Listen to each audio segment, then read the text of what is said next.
Selamat sore Pak Muklis Win Aryoga. Ya, selamat sore Mas Bendeng. Sehat Ya, sehat lah. Ya, Pasti ini manggilnya banyak nih Pak Muklis Win Aryoga nih. Biasa dipanggil Om Win, Mas Win, Pak Win, Bang Win. Jadi sebenarnya nama itu yang aslinya siapa? Pak Win, Om Win, Muklis, Aryoga. Nah, ceritain dulu asal usul nama Muklis Win Aryoga itu. Om Win. Nah, aku biasa manggilnya Om ya. Ya, sebenarnya nama aslinya, nama lengkapnya ya nama sejak lahir itu dipotong kambing gitu. Muklis Win Aryoga. Oh, motong kambing juga ya? Om? Ya, pasti loh. Jadi kenapa dipanggil Pak Win itu? Nah. Itu pada tahun 94 ya. Kebetulan saya terpilih sebagai ketua senat. Oh, Dan saya di sastra? Sastra. Ya. Saya terlalu muda, anggota saya itu senior-senior semua. Sastra USU ya waktu itu ya? Ya, sastra USU. Jadi pengurusnya banyak abang-abang di atas. Siapa aja tuh abang-abang? Ada Ali Sabri dan kawan-kawan itu. Berandu. Dia mereka segan manggil nama aja. Dipakailah Pak karena ketua tadi. Oh, karena ketua senat. Kalau panggil nama aja nggak enak itu dia sementara nih formal gitu. Iya. Dilekatkanlah Pak supaya enak manggilnya gitu. Supaya nggak segan lah ya. Jadi dipanggil. Oh, jadi dari sejak panggilan abang-abang itu Pak Win, Pak Win, Pak Win sampailah tahun 94 sampai tahun 2000 saat ini ya. Iya, tetap melekat jadi Pak Win gitu. Pak Muklis Win Aryoga ini ya, Pak Win ini, beliau ini merupakan tokoh ya, kita anggap sebagai tokoh dari seni sastra Padang Bulan yang sampai hari ini masih setia menjaga marwah ya, atau denyut nadi kesastraan di Padang Bulan. Agak berat ya, tapi memang berat nih Pak. Ya tapi memang itu kenyataannya Om berkarya, berkreativitas sejak tahun 91 ya. Waktu dulu ya aku aja belum masuk tuh ya, belum masuk. Tapi kiprah Pak Win aja dulu sering diceritain sama abang-abang terdahulu bahwa Pak Win ini sering membacakan puisi.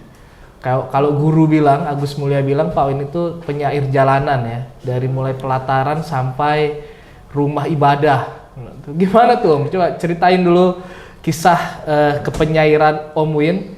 Sebenarnya Om Win ini kan jadi Pak, jadi Om ya. Pokoknya bebas ya, Om Win, Pak Win ya. Jadi sebenarnya kan Pak Win ini kan dari Gayo ya, Aceh ya. Kok bisa kemudian terdampar di pelataran Padang Bulan dan berkesenian itu seperti apa kisahnya? Wah, ini panjang ceritanya sebenarnya. Iya, memang itulah tujuan podcast ini dibuat Om, untuk bercerita. Jadi gini, awalnya saya itu kan kuliah di Banda Aceh itu. Kuliah di Fakultas Hukum tahun 90. Kampus apa tuh? Syah Kuala. Iya. WSK sekarang ya? Iya, WSK. Di kampus Hukum dan Sastra itu FKIP tuh. Itu berdampingan sama kayak USU ini, berdampingan. Tapi tidak punya pagar. Oh. Digabung, mahasiswanya gabung. Jadi ketika saya masuk, sebenarnya ini sejak SMA saya udah gabung sering ke WSK.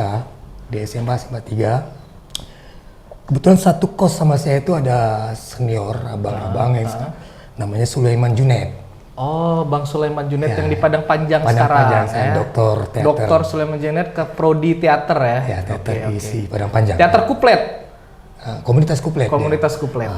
Beliau lah sebenarnya yang menjadi mentor saya awalnya ketika saya SMA. Satu tempat tinggal dengan beliau. Beliau kuliah di Sastra Bahasa dan Sastra Indonesia Unsia, saya di SMA 3. Dia pulang sekolah diajak ke kampus. Gabung dengan teater sanggar yang dibentuk pada saat itu, Sanggar Cempala Karya, ikut proses latihan dengan Bang Sul di Unsia. Itu awal perkenalan dengan teater secara formal. Di ketika tamat SMA, saya tes masuk lagi di Unsia. Dari awal masuk sampai hampir 1 semester, 1 tahun saya nggak pernah aktif di Fakultas Hukum. Nggak pernah masuk sekalipun, nol, cuma terdaftar aja awalnya. Iya. Lebih banyak saya di komunitas sastranya Sastra ini, yang di Sulaiman Junaid. Junaid. Nah, Bang Sul menyarankan karena saya udah 1 kali pun nggak pernah masuk, disarankan untuk ikut UMPTN lagi saat itu. Oh, ikut SNMPTN lagi. SNMPTN lagi. Hebat juga ya, berarti 2 kali ikut Dua kali. SNMPTN ya. Saya ambil. Satu aja nggak lulus ya, ini dua-dua lulus ya. Saya pilih lah saat itu, saya pilih disarankan Bang Sul yang ada sastra Indonesianya lah kalau gitu. Yang sesuai dengan passion lah waktu itu. Passion karena udah mulai ikut nulis puisi saat itu. Tes lulus pula di USU ya. Lulus. Nah itu awalnya nyemplung di dunia sastra. Sastra Padang Bulan ini Bulan pada tahun 91.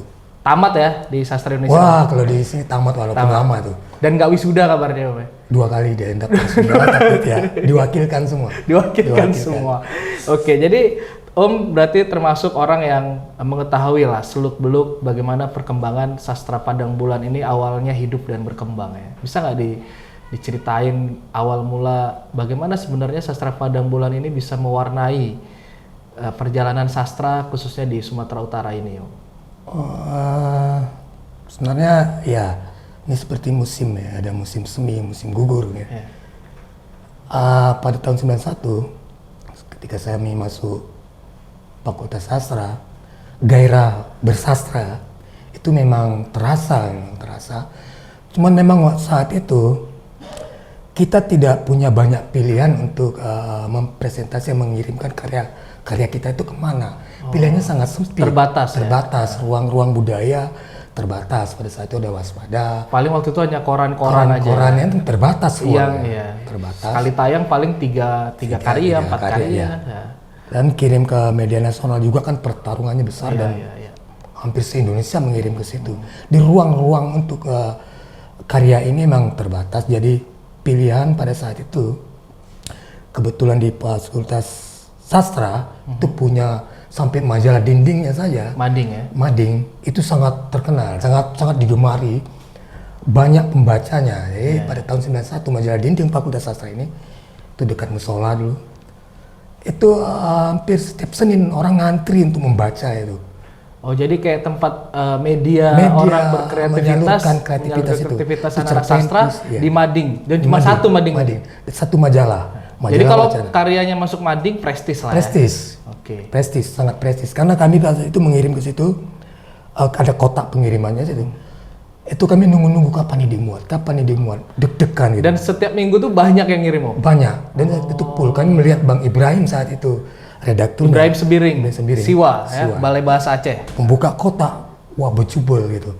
Berarti minat untuk menulis karya, gairah untuk menulis karya pada saat itu tinggi.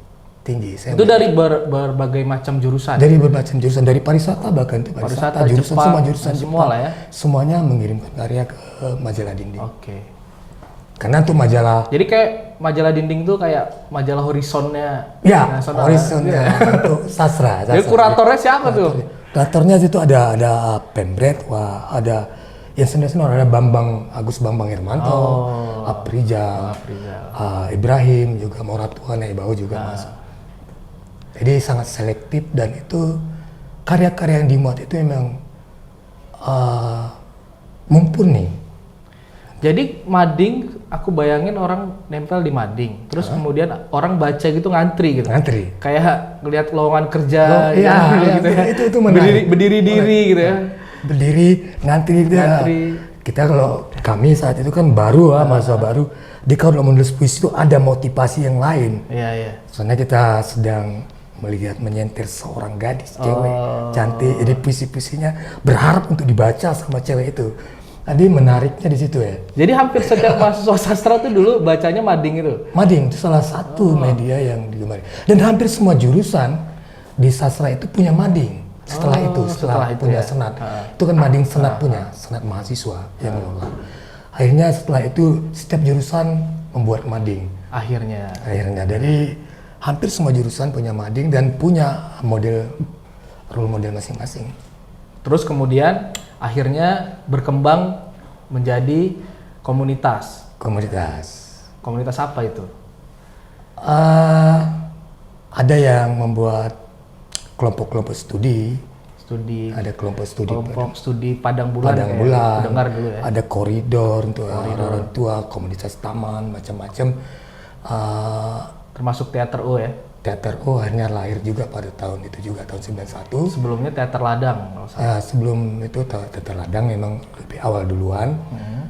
Setelah tahun 91 itu Teater Ladang meredup, lalu menghilang, lalu muncullah Teater O. Teater O. Berarti artinya memang kultur kesenian dan sastra kita di sini ya, Padang Bulan ini memang seharusnya cukup tinggi ya? Harusnya. Ini kan jadi center, pusat dari kegiatan sastra sebenarnya. Karena di sini ada Fakultas Sastra. Iya. Sekarang Fakultas Ilmu Budaya, Om. Ya, lebih meluas. Lebih meluas. Nah, terus sebelum kita masuk ke lebih jauh soal perkembangan sastra Padang Bulan kan, Om. Menurut Om secara pribadi, apa sih yang Om dapetin ketika Om berkesenian, bersastra? Ini kan dianggap orang jalan sunyi. Jalan sunyi yang banyak orang menghindarinya ya. Apa sih yang didapat dari berkesenian, bersastra itu? Kaya enggak? Apa secara materi ya? Nah, ini menjadi pertanyaan ya kan. Kenapa orang kok masih ingin hidup dan menghidupkan kesenian dan terutamanya kesastra gitu kan? Apa yang mau dicari gitu? Berat kali jawabannya. Oh iya, ini aduh, apa harus ada, Om jawab. Nggak ada pertanyaan yang lain. Nggak ada. Ya. Ya ini harus Om jawab sebagai Om pelaku kesenian ya, pelaku sastra yang sampai hari ini masih setia di jalan itu. Ya kita lihat kalau nama-nama yang Om sebutkan tadi kan pada akhirnya menyerah pada keadaan ya. Mereka harus bekerja di tempat lain. Mereka tidak lagi berkontinu terhadap karya yang mereka yakini. Tapi kan kalau Om Win kan sampai hari ini masih baca puisi. Terakhir ke Takengon juga baca puisi. Hari ini hadir di podcast juga masih ngebahas juga soal sastra. Sebenarnya apa sih yang Om cari gitu dari sebenarnya saya mau berhenti. Mau berhenti bicara tentang sastra, tentang puisi. Mau berhenti. Mau memilih ya jalan sunyi yang lain juga. Bercocok tanam, ada di pegunungan yang tinggi, nanam kopi. Di Gayo dong, pulang kampung. Rencananya seperti itu, pinginnya seperti itu. Tapi memang ya ini seperti, saya bilangnya nanti kalau bilang kutukan nggak enak ya. Kok kutukan? Kutukan Candu mungkin. Yang cantik itu, kutukan cantik. Saya juga nggak tahu kenapa harus menempuh jalan sunyi ini. Iya. Awalnya saya itu Fakultas Hukum, keluarga menginginkan saya Fakultas Ekonomi. Pengacara ya? Iya. Tapi saya memilih jalan sunyi. Saya nggak tahu apakah ini bagian dari ketika kecil, saya udah dekat dengan proses berkesenian memang di Gayo ya. Itu ada tradisi didong, yang semalam suntuk. Mungkin itu tertanam dalam bawah sadar itu. Terbentuk secara otomatis, nggak saya sadari bahwa saya pilihannya memang harus di jalan ini. Ke jalan ini. Tuh kenapa saya harus memilih sastra juga. Jadi nggak ada penjelasan lain, memang nggak ada lagi saya mau bilang bahwa ini jalan yang terbaik, ini jalan yang tidak. Enggak. Tapi Om senang ya, enjoy. Saya enjoy dengan jalan sunyi ini, dengan berkarya sastra ini. Saya pikir saya lebih bebas untuk mengekspresikan diri saya, tidak terikat oleh apapun. Dan ini tidak mudah, tidak gampang untuk dilewati. Oh iya, memang tidak mudah. Menjaga kontinuitas, ya, menjaga eksistensi, endurance ya, untuk tetap bertahan di jalan sunyi ini kan cukup berat ya. Kita tahu Om Win banyak sekali melahirkan aktor-aktor, naskahnya tersebar di mana-mana ya. Tapi kumpulan puisinya belum ada nih Om. Saya memilih untuk tidak sebenarnya. Iya, Om ini kayak apa? Almarhum Umbu ya. Umbu penyair penyair Yogyakarta yang baru meninggal itu. Ya banyak yang mengatakan saya seperti Umbu. Tapi mungkin ya beda juga. Bukunya nggak ada, karyanya nggak sulit mendapatkan karyanya. Tapi bagi orang yang dekat dengan lingkar Pak Win itu kan produktif sekali. Dulu di Facebook hampir setiap hari kutipan-kutipan puisinya itu selalu muncul, ya. Hilang, lalu kemudian belakangan muncul balik lagi. Nah itu memang begitu atau sengaja atau gimana tuh? Itu tadi saya sedang berusaha untuk memilih jalan lain sebenarnya. Jalan air apa tuh jalan air?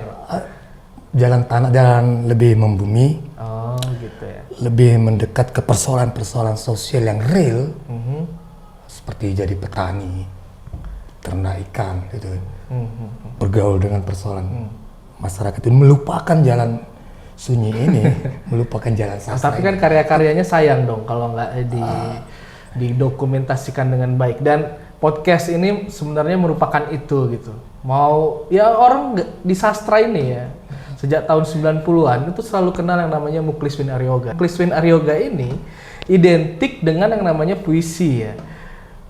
Tapi dan itu nggak bisa ada yang ngebantah Om. Nggak ada yang bisa oh Pak ini penyair, nggak ada yang bisa ngebantah. Tapi kalau orang Jawa sana kan siapa Muklis Win Aryoga? Nanti di searching nggak ada karyanya. Kan ini menarik nih. Jadi kayak tersembunyi dia. Nah, ada nggak sih niatan Om Win untuk ya mengkristalkan karya-karya itu menjadi sebuah karya monumental dalam bentuk apakah itu buku atau antologi atau apapun lah? Ya, memang banyak itu kawan-kawan juga dan beberapa sponsor pernah mendatangi minta karya-karya saya untuk mereka bukukan buat antologi. Saya iakan saja tapi tidak dibuat. Tidak direalisasikan. Saya tahu itu. Udah berapa kali ada yang minta untuk membuat buku khusus. Sampai sekarang juga masih ada yang minta.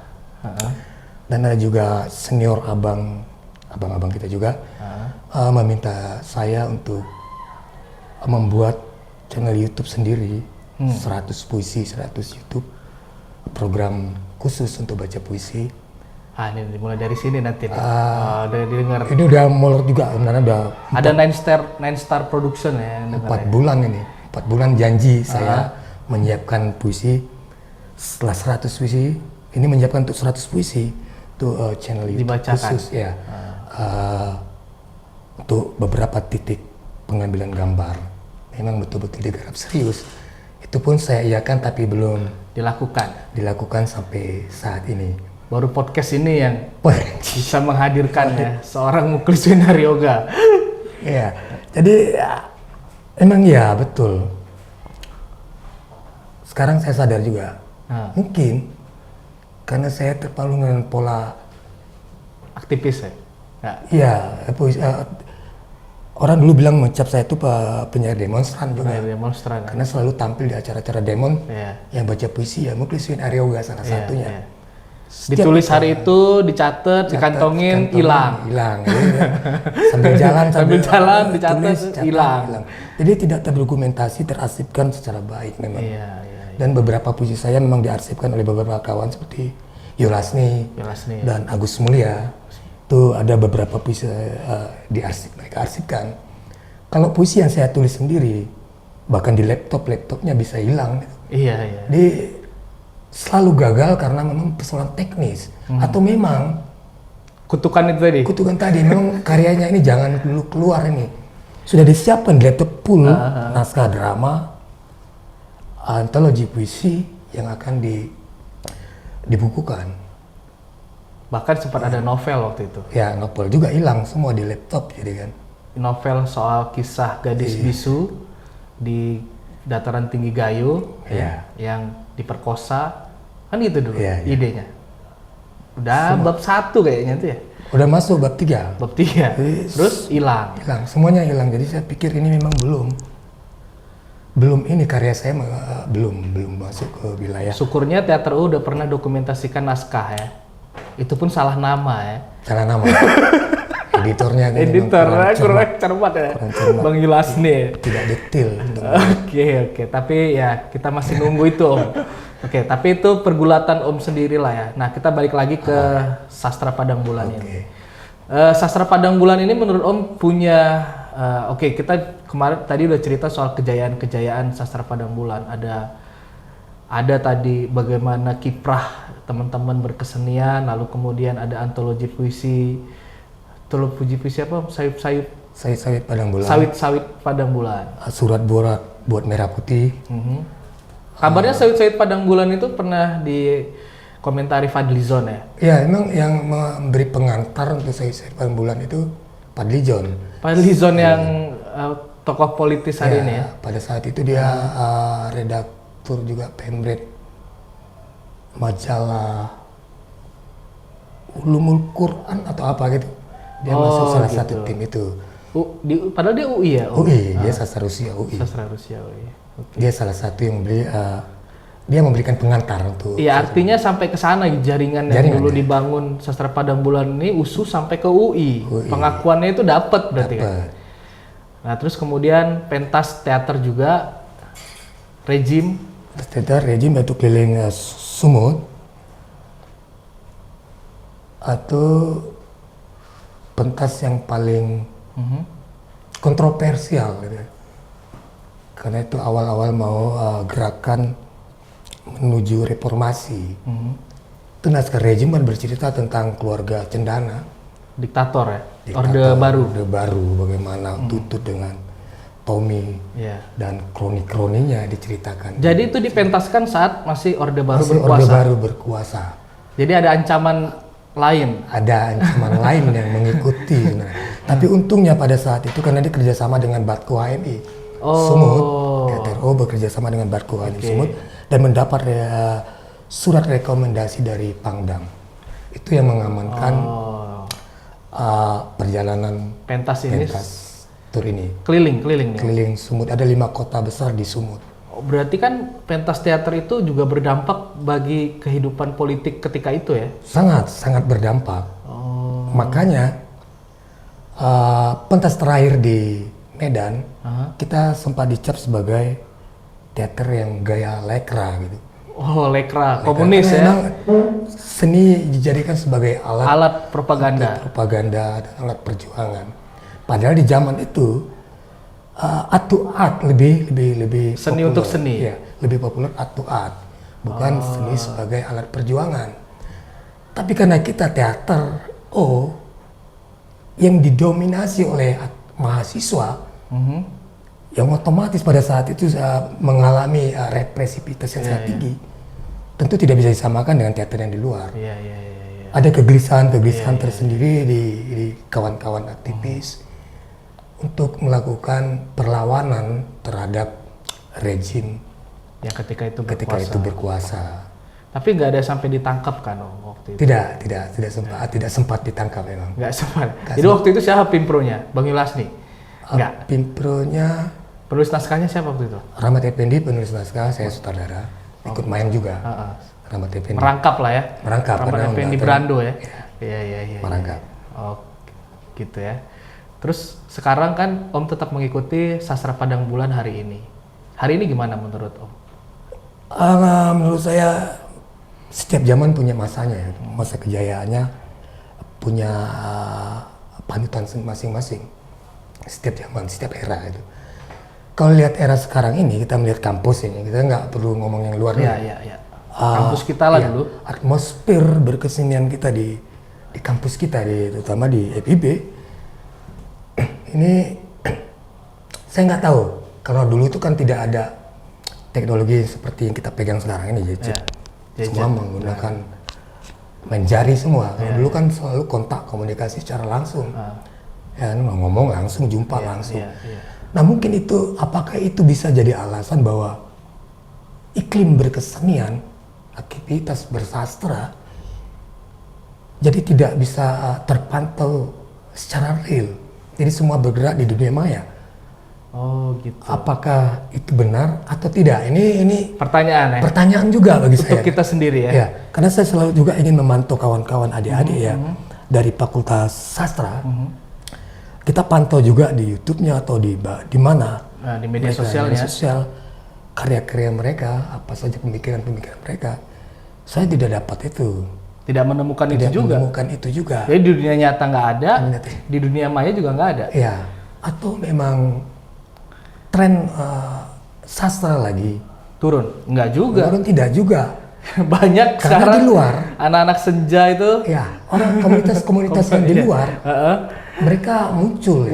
Ya. Dan saya yakin mungkin di antara komunitas-komunitas yang hidup di luar itu ada juga anak sastra. Mungkin bergabung. Cuman tidak berkesenian di dalam kampus. Ya, tidak membawa institusi kampus. Iya. Mereka secara individu mereka bergerak. Secara individu saya pikir mereka juga ikut aktif di komunitas-komunitas yang ada di luar. Nah, ini yang sebenarnya kampus harus sudah mulai bisa menyatukan kekuatan ini, mensinergikan kawan-kawan yang memiliki kemampuan di bidang sastra kah, di kesenian kah, atau di digitalnya atau teknologinya. Jadi media, salah satu media yang bisa menjadi sarana untuk berkesenian. Jadi kampus ini wadah ya, menciptakan iklim. Ya, harusnya. Menciptakan iklim, apalagi kampus kita ya, Fakultas Ilmu Budaya. Budaya Harusnya yang dulu punya sejarah panjang tentang kesenian di Kota Medan, Sumatera Utara khususnya. Bahkan dulu sempat ada perdebatan di media massa, Jadi dulu aku pernah nulis esai, dikritik sama anak-anak UMSU, kritik balik di kolom rebana dan analisa tuh. Ya akhirnya menjadi polemik, dan ya memang harusnya begitu kan, hidup jadi sastra itu. Itu salah satu strategi berkesenian. Salah satu strategi berpolemik ya.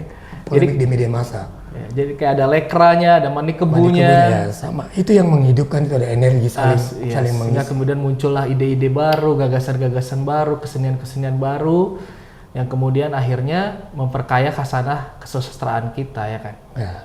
Iklim itu yang sekarang ini tidak muncul lagi ke permukaan. Redup. Jadi ada kesan saat ini ada anti kritik. Kalau dikritik langsung marah atau mati. Atau takut berkarya karena takut dikritik. Ini kan salah ya. Padahal kritik ini kan banyak nih. Iya. Nah, iklim itu sebenarnya, kritik ini kan salah satu yang menghidupkan daya tahan satu karya juga kan harus dikritik. Kan?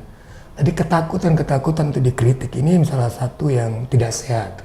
Makanya saat ini saya pikir melalui media seperti podcast ini dan aktivitas yang lain, menghidupkan atmosfer berkesenian yang sehat. Iklim kritik itu harus tumbuh. Jadi tidak hanya berkarya, ada yang berkarya, tugasnya seniman, pekarya. Ada juga kritikus. Ada pembaca. Ini penikmat. 3 dimensi yang saling ini namanya ekosistem berkesenian ya. Iya, jadi akhirnya kalau takut dikritik ya kita akan mati ya kan. Iya. Belum berkarya, karyanya dikritik, atau berkarya sedikit dapat kritik, males lagi berkreativitas. Itu kan makanya tradisi itu yang tidak tumbuh. Tradisi bahwa kita mulainya dari mana ini?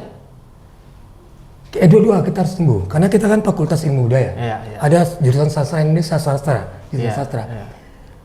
Sastra itu kan jadi ahli sastra. Iya. Kajian peneliti sastra. Meneliti riset. Akademik sastra. Nah, bahan risetnya apa tuh? Karya sastra. Karya sastra. Nah, ini yang diriset. Ya ini kan bisa melahirkan bentuk baru, misalnya ya namanya kritik. Ya kritik sastra, boleh dalam bentuk esai, dalam bentuk artikel yang ringan, populer, yang macam-macam modelnya ya kan. Harusnya ini kan saling bersinergi. Jadi sayang sekali karya-karya yang lahir itu di tengah-tengah kita dibiarkan hidup sendiri, hilang. Iya, ini ada karya-karya, nggak ada yang membicarakan karya itu kan sakit. Iya, betul. Sakit. Betul. Saya kalau punya karya, saya pingin orang mengkritik habis. Iya. Kuliti dia. Dibicarakan, hancurkan dia kalau memang mampu dihancurkan. Kalau dia kuat tahan, berarti dia karya yang teruji yang bisa napasnya jadi panjang. Jadi itu perbaikan juga proses saya sebagai pekarya untuk melahirkan karya yang memang betul-betul teruji dan tidak asal-asalan untuk melahirkan sebuah karya. Butuh riset. Nah, makanya itu kita memulainya dari podcast ini, Om. Kita ingin menghidupkan lagi nadi-nadi, denyut-denyut yang sudah mulai melemah ini. Nanti akan ada episode-episode yang akan membahas soal sastra Padang Bulan. Ya kan? Om juga akan menjadi kurator ya, mungkin ya, kurator tetap untuk kita. Berat kali ya. Tapi kan itu juga kata tadi harus ada yang mengkritik. Ya, harus ada yang mengkritik kan. Kita sepakat harus ada yang mengkritik. Kritiknya siapa? Orang yang berkarya. Ya kritik kan konteksnya nggak selalu negatif. Kritiknya kan dalam konteks membangun, konteksnya dalam memperbaiki, menyempurnakan. Yang penting kita bicarakan. Dengan kita membicarakan, kita mengapresiasi. Dengan adanya apresiasi, kita mendorong terbentuknya kreativitas di sastra Padang Bulan ini, di Padang Bulan ini, Om. Gitu. Setuju ya, Om? Ya, itu sangat setuju, sangat setuju sekali. Nah, terakhir nih, Om. Dulu suara Om memang begitu? Atau memang udah berubah? Enggak. Dulunya gimana ceritanya tuh? Suara saya ini memang suara tidak seperti jernih. Jernih ya, bulat ya. Suara aktor ya. Ini enggak, ini nanti dibilang wah labu juga. Ya. Muji-muji diri sendiri. Ya, gitu. Jadi apa namanya, bisa bayangin tuh ke gelanggang mahasiswa. Jarak panggung dengan penonton tuh kan jauh. Jadi kita tidak ada sound pada tahun 92. Tahun 92. Jadi kita melakukan dialog. Teriak-teriak. Iya, langsung bisa kedengar. Jadi bisa bayangin suara saya. Iya, pakai suara perut ya, diafragma. Ini saya tahun 2000. Oh, Ini gara-gara gaya hidup ya. oh, lifestyle. Lifestyle itu. Ya itulah ya. Ya, gitu. Berusaha akhirnya pita suara Suara. dan nggak bisa balik lagi sampai sekarang. Ya, tidak bisa. Karena pita suaranya udah rusak, karena pada saat itu ada virus. Seperti virus itu zaman tahun 2000 ya. Itu hampir semua banyak orang radang tenggorokan. Saya cuek dengan radang tenggorokan. Dia dipantang dokter, minum es, Alkohol. yang pedas-pedas minumnya dilarang. Tapi godaannya cukup besar karena panas. Jadi kalau asal makan nggak enak. Apalagi godaan alkohol ya. Alkohol. Waktu itu. Sekarang udah kopi ya. Ya itu kan Zaman kegelapan. Oke. Terakhir Om, mungkin pesan buat inilah, bukan pesan sih ya. Ya apa sih yang Om harapkan dari kesenian di Sumatera Utara ini? Nggak usah Sumatera Utara lah. Ya di kampus kita inilah, di Padang Bulan inilah, Sumatera Utara. Urusan Dewan Kesenian Sumatera Utara tuh kalau masih ada ya. Udah ada. Udah ada ya. Iya. Ya, kita bicara. Oke. Kok jadi kayak teater kita ya? Nyindir nggak jelas ya? Nggak, kita nggak nyindir. Dewan Kesenian emang Dewan dari Kesenian dulu. ada. Oh, ada ya. Dari dulu. Dari dulu ada. Oke. Dewan Kesenian. Ya, Dewan di kampus kita ini. Di lingkungan kecil lah, komunitas kecil kita. Kita mulai dari sini mungkin awalnya pun kita kan punya ini sebagai pusat, ada di laboratorium seni. Kita harus mengembalikan lagi gairah spirit itu, harus dihidupkan lagi, menghidupkan spirit berkesenian, mensinergikan lintas profesi, lintas disiplin ilmu, lintas media untuk menjadi satu model baru berkesenian di kampus kita ini. Di kampus kita.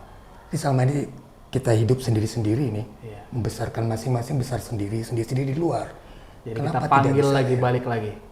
Karena memang atmosfernya yang harus diciptakan di sini, atmosfernya. Kita sepakat menciptakan atmosfer berkesenian itu. Itu yang harus pertama yang harus kita hidupkan, atmosfer berkeseniannya. Kalau itu tidak ada, sehebat apapun ini akan mati. Iya betul. Karena tidak tercipta atmosfer berkeseniannya. Ya. Kalau atmosfernya ada hidup, di kita udah bisa satu visi. Iya. Ini infrastruktur dibuat Pak Rektor, sudah ada gedung pagelaran yang mumpuni ya kan, yang akan diresmikan oleh Pak Rektor Dr. Murianto Amin. Mungkin bisa ini saya pesan juga untuk Pak Rektor kita, Mas Rektor ya. Mas Rektor apa pesannya? Ada pesannya juga nih. Saya pikir USU harus punya satu gedung pertunjukan yang representatif. Kayak Balairung di UGM. Ya, UGM misalnya gitu. Kan dia punya, kita harusnya ya, ini kita di USU memang udah ada katanya. Di MIPA. Loh kok di MIPA yang lebih representatif? Kenapa bukan di FIB? Oh, harusnya di FIB. Harusnya FIB. Ya udah.